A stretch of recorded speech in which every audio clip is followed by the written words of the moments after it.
Hello, and hi, and welcome to Reading with Mr. Smalls. Alright, on this edition, I'll give you a taste of what am I wearing, plus a little dip into some of these phenomenal books. Because I always look for Motivational Monday, I have a bunch of readings that I think might be helpful, since we're thinking about which ways we can motivate ourselves as well as motivate our students. So let's hop into it. My first book is The Rhythm of Life by Matthew Kelly. Some of the great things that I like to do with my book is that I like to highlight. I highlight my books up, all right? As I look through and I find great passages in my book, I love to highlight. I love a Post-it. You can't go wrong with a Post-it. Sometimes I usually flip through my books, and wherever my finger lands, I like to read over that quote. I'm big on quotes, and I try to get my students to be big on those too, so that way they're able to think outside the box. So that way they get to critically think and critically analyze and annotate their reading and their writing. It's good to look at what they wrote and then understand and break that down. Why did you say that? In what manner do you think that relates to everything? Because in life, we're always trying to break down what's really going on in our world. And I love the idea of bringing real life situations into the classroom. So as I just flipped through, as I was telling you, I came across this post. In general terms, you know that your essential purpose is to grow, change, develop, and become the best version of yourself. I feel like that's important to me because what we think about as human beings, we're always trying to figure out what's our purpose. So if I understand that my purpose is always to continue to grow, what am I doing? Am I going to this job to challenge myself? Am I going, when I take this exam, when I do this project, am I deciding on how to do that because of what I love to do? And do I feel like that is necessarily going to get me to the next level? And that next level means elevating what I'm doing. Am I always challenging myself to do and to be better, to do something better, to do a project better? In that sense, what am I doing to challenge those motives? And I really like that because it doesn't matter where I fall or where I land on these pages, it always brings me to that next point. It would be lovely if our souls growled every time they were hungry, the way our stomachs do, but they don't. That voice of the hungry soul is confusion, questions, and a general sense of being overwhelmed. When we're thinking about stuff that we want to do in our lives, sometimes we can feel overwhelmed. I mean, for me, the challenges of COVID-19 and number one, thinking about everything that I had to cancel, but then I'm also thinking about those people who really lost out on a lot and lost family members. Some of that stuff you can't get back. But could I travel in the future? Yes.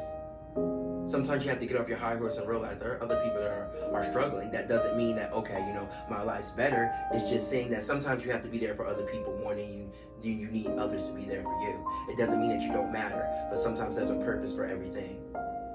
And maybe your purpose could be for somebody else. So that's why I really like The Rhythm of Life. Living every day with passion and purpose. That to me is important because every day, how do we want to live our lives? How do we see our lives? How do we see ourselves?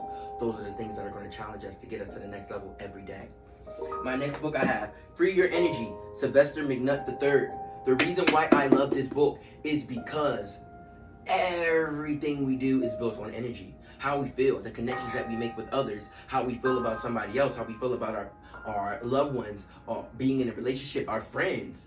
Everything is built on energy. Because if I vibe with you, my energy is strong. But I can tell, a lot of people say I get the vibe. When you get that vibe, you know that your energy is being tampered with. And sometimes you gotta set things free because they don't let you shine.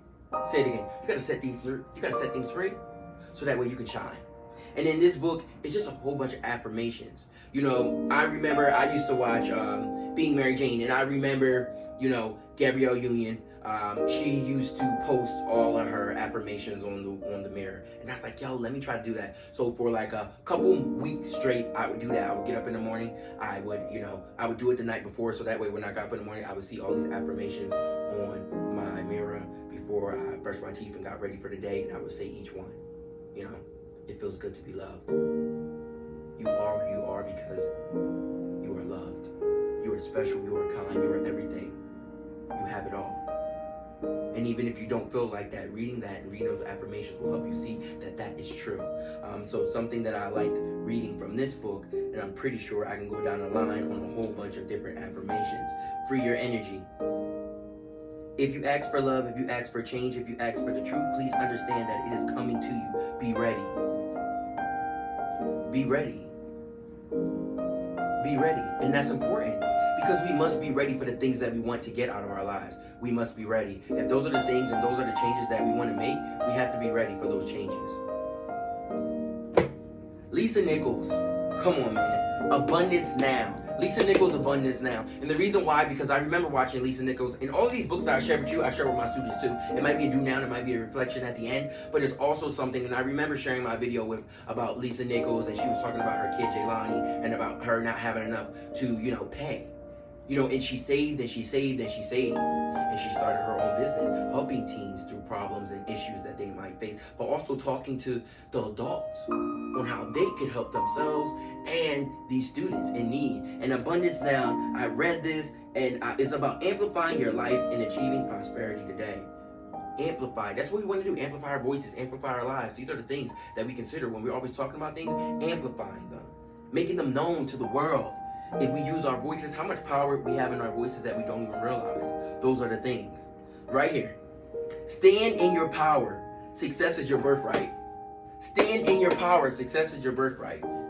And I remember saying this at, when I did my teacher chat, and, I told other teachers about that, and standing in your purpose, success is your birthright, because sometimes we don't believe it. Sometimes we don't even understand that we have success within us. Many people think about riches, rags to riches, this story that you have to have. And a lot of times, people are like, well, if I don't have this struggling story, how can I reach my success? If I don't really have anything going on in my life, how can I write a book about my life? How can I tell my story? But it's digging deeper, because a lot of times everybody doesn't realize, but you have a story to tell.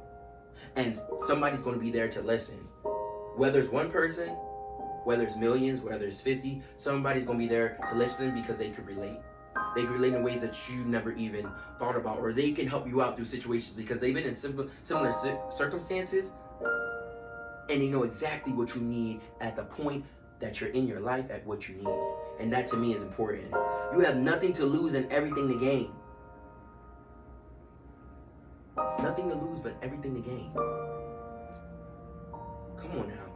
Lisa Nichols, Abundance Now. Last one. Steve Harvey, Jump. Yo, I'm going to tell you straight up, I read this book and I read it straight.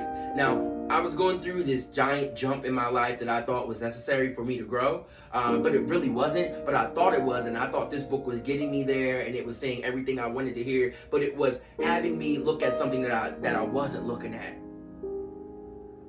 I was looking at trying to do this giant move and stuff like that, and then when I looked at it and I read this book again, I was like, yo, maybe it wasn't telling me about moving away and going to do these different things, but it was about what could I do in the environment that I'm in right now?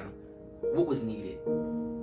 And I birthed Dramatic Academy Performing Arts, my 501 nonprofit, because I knew that that was something that I needed to do. It was a bigger calling that I really wanted to do within my life. When you talk about legacy, something you want to leave behind, what is something that you want to do? And when I read this book, Jump, Take a Leap of Faith to Achieve Your Life of Abundance. How is this different from Lisa Nichols' book, Abundance Now? It was so similar, it was so parallel that it really drew me in. And something that he says, because I gotta post it, just waiting for it. I would hate to die and never do the things I was born to do. Now that came from T.D. Jakes, all right, but it was in this book, and it was something that Steve Harvey said jumped out at him, and it also through him jumped out at me. I would hate to die and never do the things I was born to do. Know that this life that you dream about can be yours. For me, success meant doing the thing I was born to do.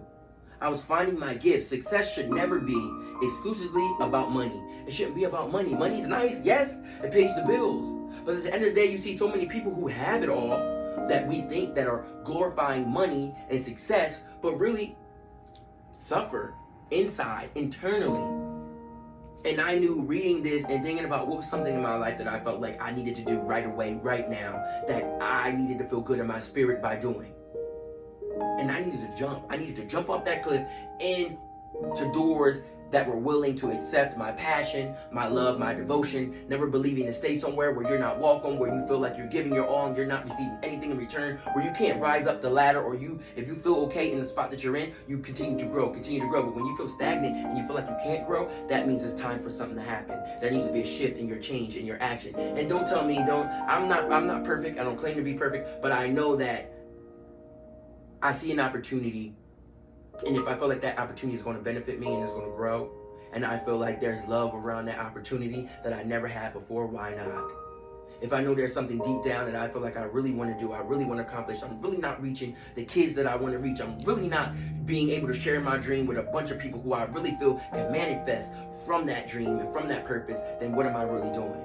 Because at the end of the day, my whole purpose is to build a legacy, to leave something behind. So somebody says, you remember Mr. Smalls? Oh, I know Mr. Smalls. Man, the best teacher I ever had, the best person I ever had. And I try to be the best person, but at first I need to be the best version of myself. So these are some of the great books that I'm still continuing to grow, reading them over. And there's still a bunch of books that I have not even read yet that I would like to read. And I'm still on some awesome books that I can't wait to share once I divulge into what I'm learning and what I'm understanding for what I'm reading. So that was a little bit of small talk with Smalls, a little bit of read along, a little bit of motivational reading, because we need that. We need reading that's going to stimulate our minds, that's going to educate our minds, so that way we can educate our kids. That way we can be twofold, threefold, and not always be singular in our actions of what we know. Thank you for tuning in. Now let me get back to my beautiful experience.